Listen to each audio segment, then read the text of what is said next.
jauh kan bro, masa selisihnya bisa 15 juta lebih.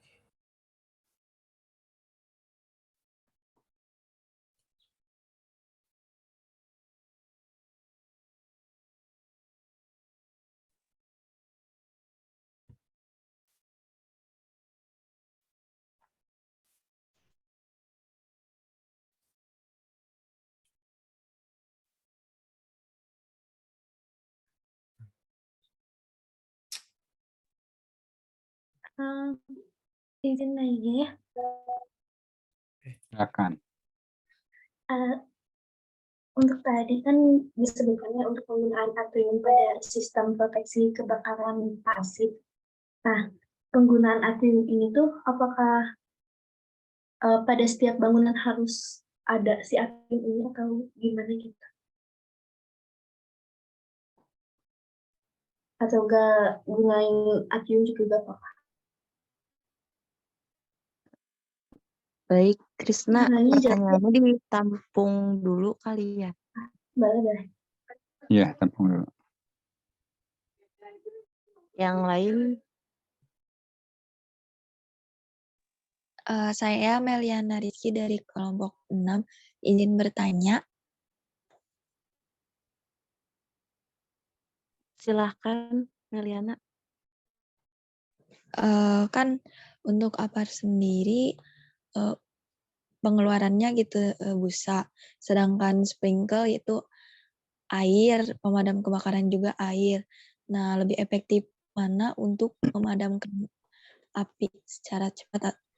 Ya intinya lebih efektif mana? Terima kasih. Baik, terima kasih. Yang lainnya mungkin ada pertanyaan lagi kah?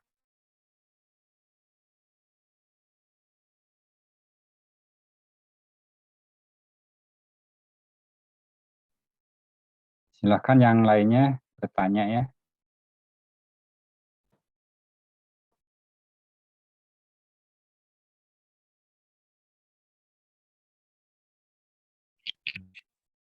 Tes tes. Sudah bagus, Saiful. Izin bertanya. Ya, Saya silakan Saiful Saiful. dari kelompok 5. Izin bertanya. Seberapa penting sih sistem proteksi kebakaran itu pada sebuah bangunan? Cukup, terima kasih. Ya, terima kasih Saiful.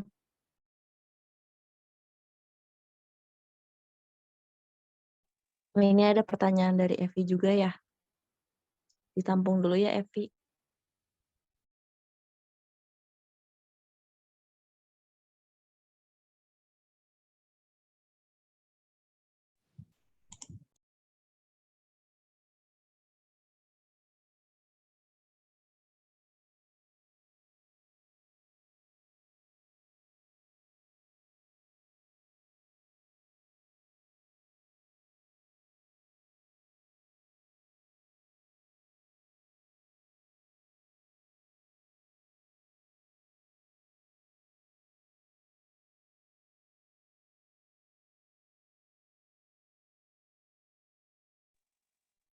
Apakah ada lagi yang mau bertanya?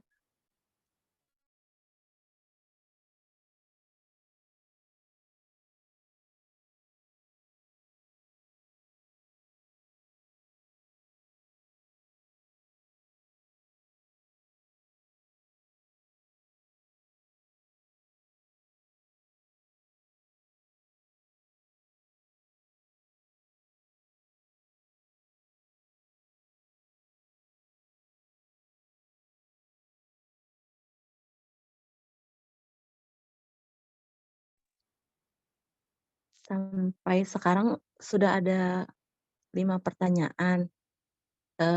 Akan kelompok kami diskusikan dulu ya, Pak.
izin menjawab pertanyaan dari Meli ya.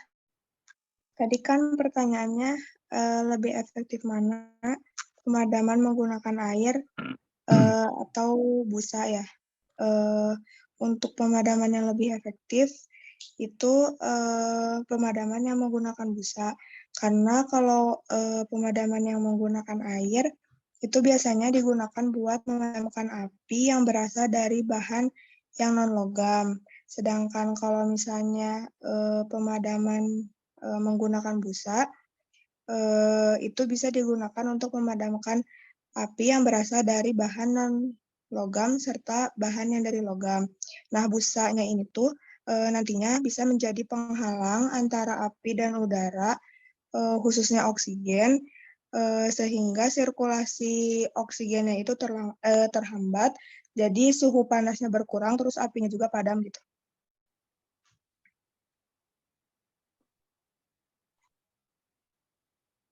Apa udah cukup, Meli?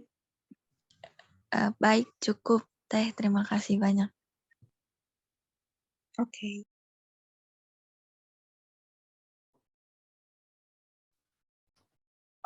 Izin menjawab pertanyaan dari Krisna. Untuk pertanyaannya itu, apakah pada setiap bangunan harus memiliki atrium? Jawabannya, atrium diperbolehkan asalkan beberapa kondisi terpenuhi. Kondisi tersebut yaitu yang pertama, atrium dipisahkan dari ruang yang bersebelahan oleh penghalang api dengan tingkat ketahanan api tidak kurang dari 1 jam dengan proteksi bukaan pada dinding koridor. Kemudian yang kedua, sejumlah lantai bangunan gedung diperbolehkan membuka langsung ke atrium tanpa pelindung yang didasarkan pada hasil analisa keteknikan yang disyaratkan. Kemudian yang ketiga, dinding kaca dan jendela mati diizinkan sebagai pengganti penghalang api apabila beberapa poin berikut yang terpenuhi. Yang pertama yaitu sprinkler otomatis yang dipasang sepanjang kedua sisi dari dinding kaca dan jendela mati pada jarak tidak melebihi 180 cm. Kemudian yang kedua, sprinkler otomatis yang ditentukan diletakkan pada jarak dari dinding kaca tidak melebihi 30 cm dan disusun sehingga seluruh permukaan kaca basah pada saat sprinkler beroperasi. Kemudian yang ketiga yaitu dinding kaca khusus, berkawat, atau kaca yang dilapisi dipegang pada tempatnya oleh sistem gasket yang memperbolehkan sistem rangka kaca untuk melentur tanpa kaca pecah sebelum sprinkler beroperasi.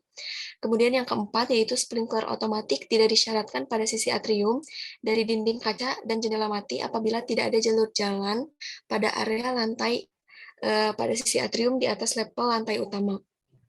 Kemudian yang kelima, pintu pada dinding kaca adalah kaca atau bahan lain yang dapat menahan lintasan api asap. Kemudian yang keenam yaitu pintu pada dinding kaca menutup sendiri atau menutup secara otomatis pada saat asap terdeteksi. Kemudian akses ke exit dan exit pelepasan diperbolehkan di dalam atrium. Kemudian hunian di dalam atrium harus memenuhi spesifikasi untuk klasifikasi sebagai isi bahaya rendah atau sedang. Kemudian yang terakhir, bangunan gedung diproteksi keseluruhannya dengan sistem sprinkler otomatis, tersupervisi dan disetujui. Apakah cukup, Krisna?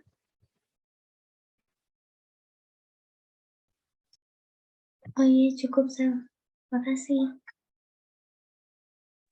Oke, makasih kembali, Kris.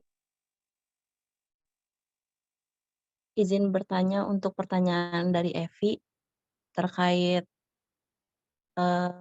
apa saja yang membuat sprinkler tidak berfungsi. Apa saja yang membuat sprinkler tidak berfungsi selain karena tidak adanya cadangan air. Selain tidak adanya cadangan air, sprinkler bisa tidak berfungsi akibat adanya korosi yang disebabkan oleh kandungan air atau tidak adanya pengecekan secara berkala oleh pemilik gedung dan adanya kandungan-kandungan air yang menyebabkan terjadinya korosi pada bagian-bagian sprinkler.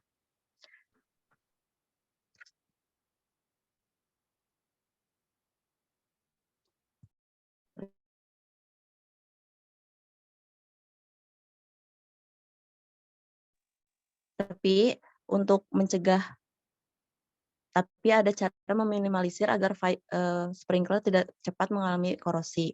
Yang pertama menggunakan pipa yang lebih baik, seperti bahan pipa yang dapat tahan terhadap korosi seperti CPVC, tembaga atau baja galvanis. Yang kedua ada fire sprinkler tahan korosi. Yang jika dipasang di area yang rentan terhadap korosi eksternal, sprinkler harus tahan korosi. Anda juga menutupinya dengan lapisan khusus seperti lilin atau dilapisi dengan logam tahan korosi. Yang ketiga ada ventilasi udara. Sesuai dengan NFPA 13, fire sprinkler membutuhkan ventilasi yang ditempatkan pada titik tinggi dalam sistem untuk memungkinkan udara dikeluarkan baik dengan katup manual otomatis. Ini dapat menjadi pendekatan yang masuk akal pada sprinkler basah untuk mengurangi aktivitas korosi.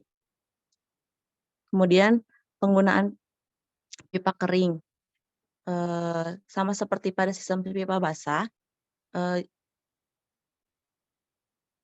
sistem pipa kering reaksi harus dipasang ke saluran pembuangan yang rendah agar air dapat dikeluarkan dari sistem, karena sebagian besar korosi terjadi pada antarmuka udara atau air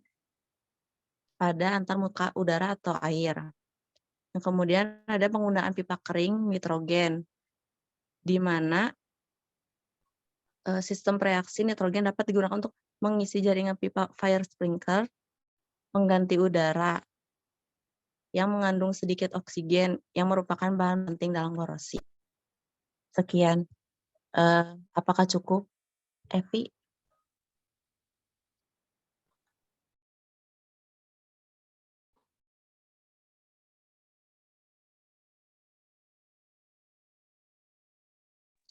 Baik, terima kasih, Evi.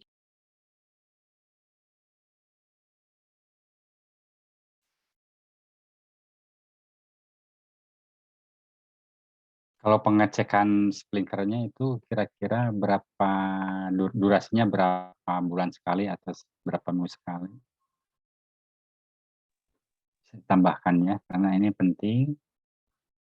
Jangan-jangan nanti ketika terjadi kebakaran sprinkler nggak berfungsi. Baik, Pak, sebentar. Ya. Saya cari dulu, Pak. Silakan.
Boleh nambahin, Pak, pertanyaannya? Boleh, nggak apa-apa. Silakan. Ya, tapi di luar gedung. Tapi ini kan kalau di gedung kan ada sistemnya ya, Pak ya. apa namanya, untuk memadamkan api itu ada air sama busa. Nah, kalau di Ya, SPBU kan sering ada kotak pasir tuh. betul. Nah, Ya. mungkin bisa dijelaskan kenapa di SPBU itu disediakan kotak pasir untuk pemadaman api. Jadi sama Pak aja ya jawabnya ya. Siap, Pak. Ya. Jadi mohon izin pada yang memaparkan ini pertanyaan yang cukup baik ya. Kenapa menggunakan atau ada pasir begitu ya? Jadi begini. Jadi kalau misalkan katakanlah bensin ya, kalau bensin itu kan sangat apa namanya, sangat peka ya. Apalagi kalau misalkan ada kalau percikan puntung rokok sih tidak terlalu ya. Jadi ketika ada loncatan api, jadi seperti bunga api gitu, seperti percikan atau pematik, seperti korek korek gas saja ya. Nah itu percikan seperti itu kan peka sekali. Nah kalau ketika terjadi kebakaran diakibatkan misalnya tercecernya bensin ya. Nah kalau bensin katakanlah begini ya, kalau bensin di apa ditaburkan di ya istilahnya dibuang di jalan misalkan seperti itu, kemudian lemparkan api, ya katakanlah yang tahan terhadap angin itu korek api Jipo gitu ya. Nah, dipegang, lemparkan ke ceceran bensin itu, kan menyala ya langsung duk gitu kan. Nah, kalau kita apa dibanjur pakai air itu malah bukannya mati ya, jadi akan apa namanya, akan menyala di atas air. Jadi itu akan terbawa, jadi seolah-olah nanti akan menyebarkan begitu. Nah tapi kalau dengan pasir, itu ketutup langsung dia nggak akan menyebar kemana-mana, jadi akan tetap di situ. Nah itu, apa, fungsi dari, pasir tersebut. Nah kalau ada, juga bisa menggunakan apa, seperti karung goni tapi basah gitu. Jadi bukan berarti, apa, airnya banyak, jadi hanya, seperti dicelupkan, nah terus apa namanya, dibuang air, kelebihan airnya, jadi tidak bercucuran gitu, nah itu ditutupkan, nah itu bagus sih seperti itu. Jadi akan lebih efektif, menggunakan kain, jadi seperti handuk yang basah tapi tidak terlalu basah sekali, tidak kuyup gitu, jadi kalau handuk dicelupkan digantung ngucur, nah itu jangan seperti itu. Jadi baiknya apa namanya, orang Sunda bilangnya dipeureut dulu gitu ya. Nah, baru ditutupkan ke akibat kebakaran yang ada bensin. Nah, makanya di pom bensin selalu ada pasir gitu ya, pasir. Nah, itu untuk menjaga kalau terjadi kebakaran di pom bensin itu tidak tercecer kemana-mana. Nah, kalau pakai air ya karena bensin itu bisa nyala di atas air. Jadi coba aja misalkan nanti eksperimen atau nyoba Sugihartono nanti diselokan aja, tapi yang tidak terlalu deras airnya. Ambil bensin, sekaleng aja misalkan banjurkan ke sungai, kemudian ambil korek apa yang menyala, lemparkan, ya bisa menyala di atas air.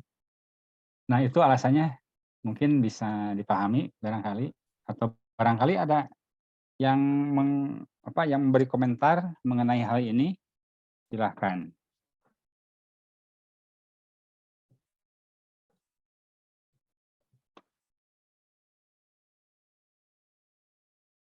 Kalau dari Bapak gimana, Sugihartono? Paham sih, Pak. Mungkin maksudnya jadi ini apa ya, jadi media antara, kan kalau bensin itu nggak bisa nyala di atas air ya, Pak ya. Iya, Mungkin kalau kan tadi penjelasan Bapak ada pasir sama biasanya karung goni basah ya, Pak ya. iya, Mungkin benar. maksudnya biar jadi media penyatu antara air dan bensin mungkin ya, Pak ya. Jadi si bensin itu nyerap dulu ke pasir gitu, Iya, baru bisa. jadi tidak tercecer, tidak melebar begitu. Mm, Nah, tidak melebar, apalagi kalau misalkan tertutupnya agak lumayan banyak, itu dia akan apa, akan padam. Bisa siap, dicoba ya di rumah bisa dicoba eksperimen, nggak apa-apa.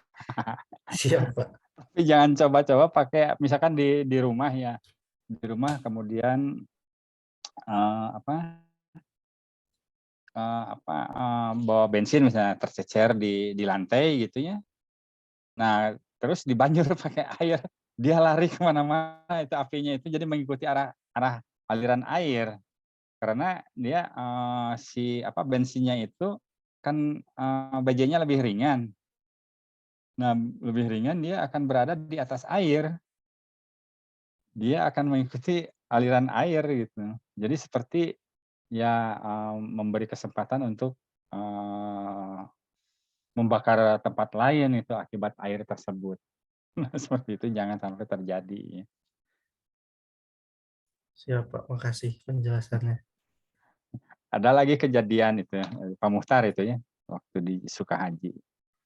Itu kan tikus gitu ya, tikus iseng di banjur bensin, terus dibakar lari kemana-mana, masuk ke kolong mobil gitu. Tapi untungnya katanya nggak terjadi kebakaran. Nah, ada yang iseng seperti itu jangan sampai terjadi. Silahkan barangkali ada yang menambahkan atau ada temuan baru.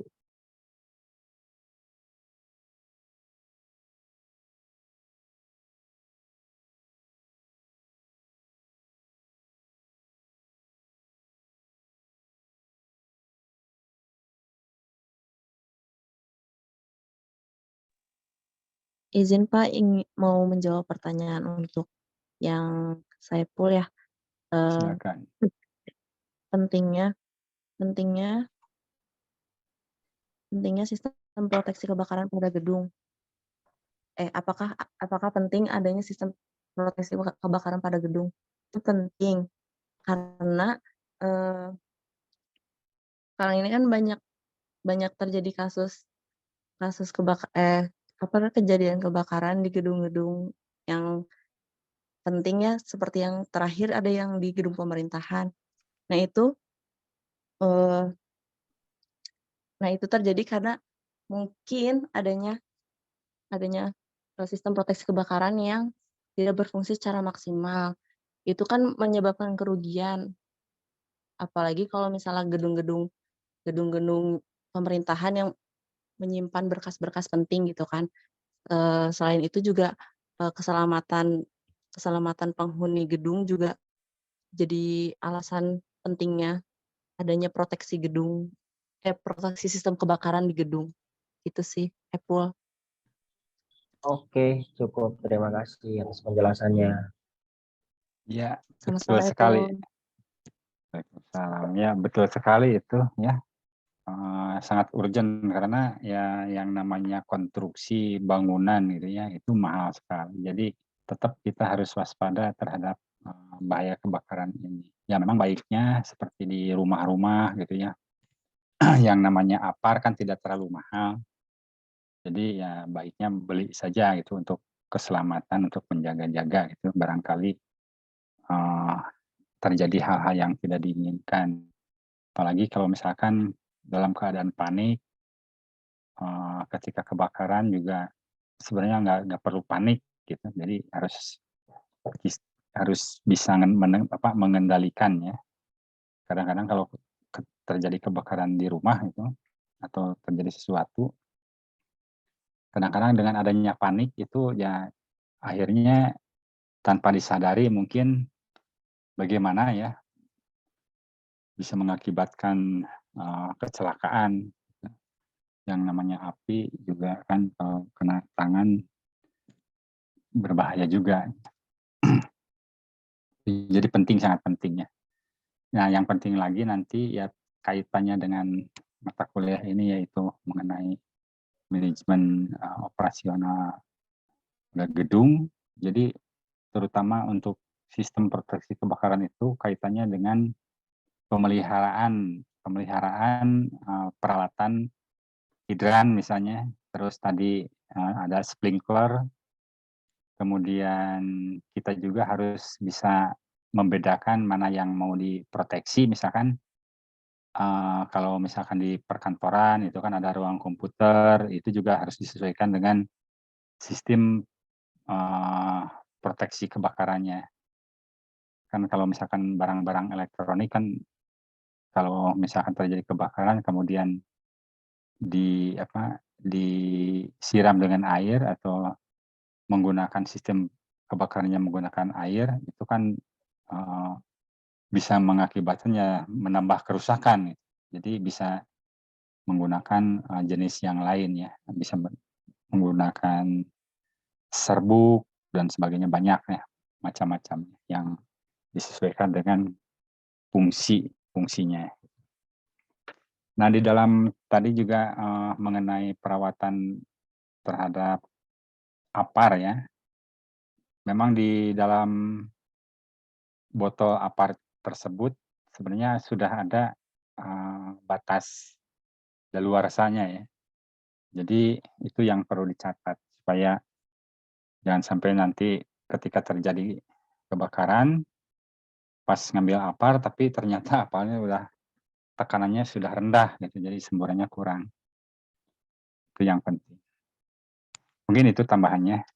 Silahkan dilanjutkan kembali, Gina.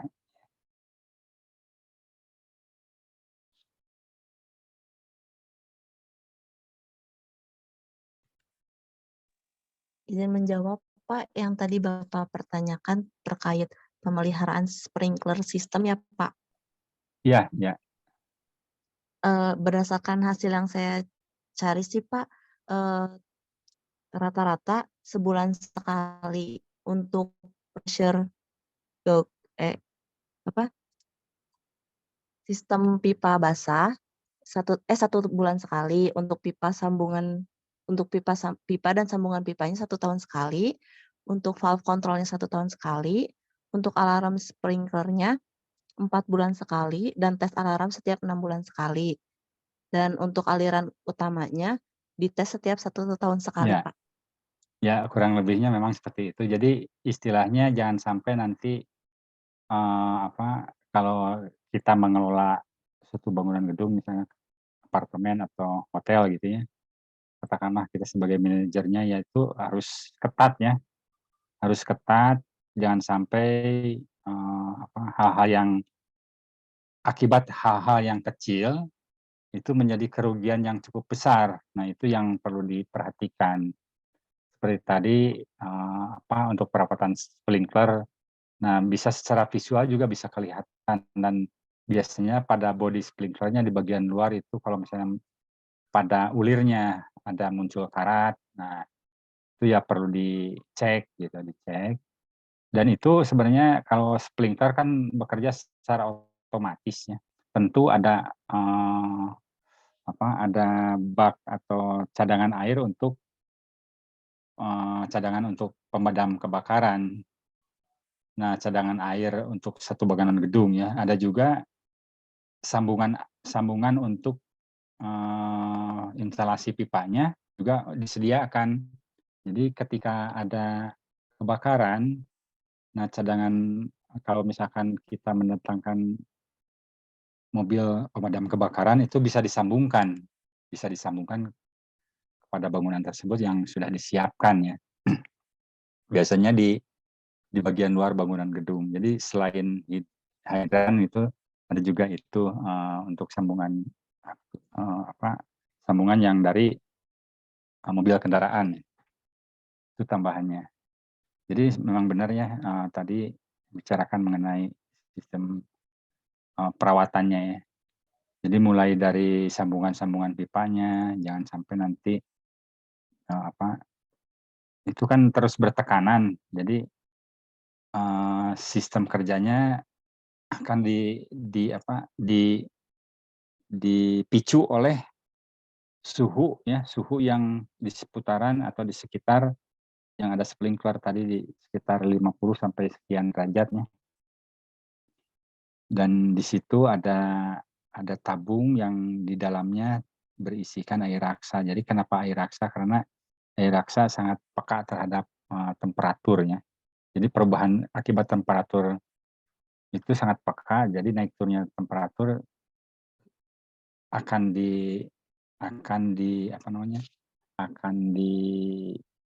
dipindai oleh air raksa, jadi cepat bekerjanya.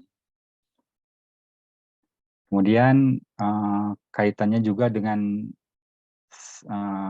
proteksi atau smoke detector yang mendeteksi apakah di situ terjadi ada asap dan mungkin dari ketebalan atau kepekatan asap dan akan memicu alarm juga. Dan kalau lengkap mungkin ada dilengkapi juga ada sistem keamanan lainnya, misalnya ada CCTV-nya, jadi bisa dengan cepat lokasi mana yang terjadi kebakaran atau ada muncul asap. Nah, jadi saling keterkaitannya. Jadi antara smoke detector, kemudian ada hidrannya, kemudian otomasinya ya. Jadi ada jaringan ke alarm juga. Nah, itu yang perlu diperhatikan. Jadi itu memang bukan pekerjaan orang sipilnya, sebenarnya itu bagian dari mechanical elektrikalnya, tapi kita perlu tahu ya, meskipun tidak mahir tapi tahu. Baik, silahkan dilanjutkan lagi. Di sini ada Gabriela ya yang bertanya dari Gabriela dari kelompok 3. Ada kelebihan dan kekurangan untuk sprinkler yang menggunakan alternatif tangki sebagai sumber air. Apakah ada kelebihan dan kekurangan untuk sprinkler yang menggunakan alternatif tangki sebagai sumber airnya? Mungkin bisa akan dijawab oleh Selsa. Izin menjawab dari pertanyaan Gabriela. Untuk kelebihannya yaitu sprinkler yang menggunakan alternatif tangki sebagai sumber air akan menyebarkan air secara merata sehingga kemungkinan pemadaman api akan lebih cepat diatasi. Untuk kekurangannya, karena sumber air pada tangki terbatas, maka kemungkinan jika pada saat api belum padam akan mengalami kekurangan air karena air pada tangki habis. Apakah cukup, Gabriela? Cukup, Selsa. Makasih banyak. Terima kasih kembali, Teh. Ya, Bapak tambahkan juga ya, ini mengenai ketersediaan air untuk suatu bangunan gedung. Misalnya untuk ada bangunan gedung 15 lantai begitu ya. Nah, apakah kita perlu menyediakan air untuk memadam kalau terjadi kebakaran itu? Katakanlah untuk proteksi seluruh lantai, misalnya 15 lantai. Nah, mungkin ada yang punya pikiran seperti itu. Nah, baiknya memang harus dirancang dari awal ya. Kalau misalkan kita mempunyai bangunan gedung yang 15 lantai, tapi kita kan tidak mungkin kita menyediakan air untuk keperluan kalau terjadi kebakaran sebanyak 15 lantai, kan tidak ya. Ya mungkin persediaannya ya cukup untuk katakanlah terjadi kebakaran 3 lantai atau 5 lantai begitu. Itu mungkin tambahannya. Jadi harus dirancang dari awal ya untuk ketersediaan minimal untuk satu bangunan gedung. Jadi tidak harus sebanyak itu karena untuk menyediakan atau membuat suatu bak penampung air untuk cadangan pemadam kebakaran pun itu kan perlu biaya yang cukup banyak. Itu tambahannya silahkan dilanjutkan lagi.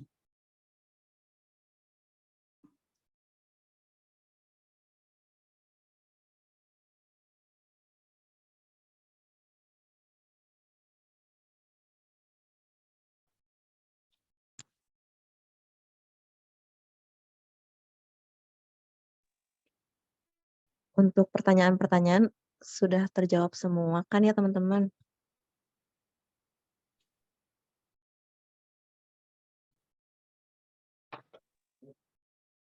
Kalau pertanyaannya semua sudah terjawab, mungkin akan penjelasan tentang sistem proteksi kebakaran saya tutup di sini aja mungkin ya teman-teman. Assalamualaikum warahmatullahi wabarakatuh. Waalaikumsalam warahmatullahi wabarakatuh. Baik, terima kasih pada kelompok Gina, Sel, Satria, dan Budaya yang memaparkan sistem proteksi terhadap kebakaran. Selanjutnya mungkin dilanjutkan kelompok lain, kelompok berikutnya.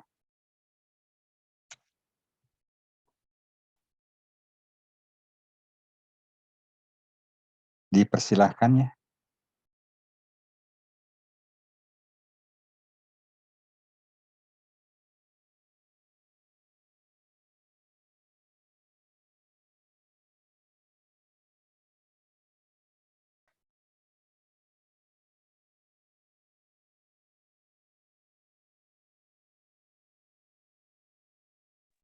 Pak, izin Pak, mungkin karena Zoom-nya tinggal 1 menit lagi, mungkin bikin Zoom baru lagi ya. Boleh, silakan. Silakan. Silakan, Dito. Baik, Pak. Terima kasih Pak.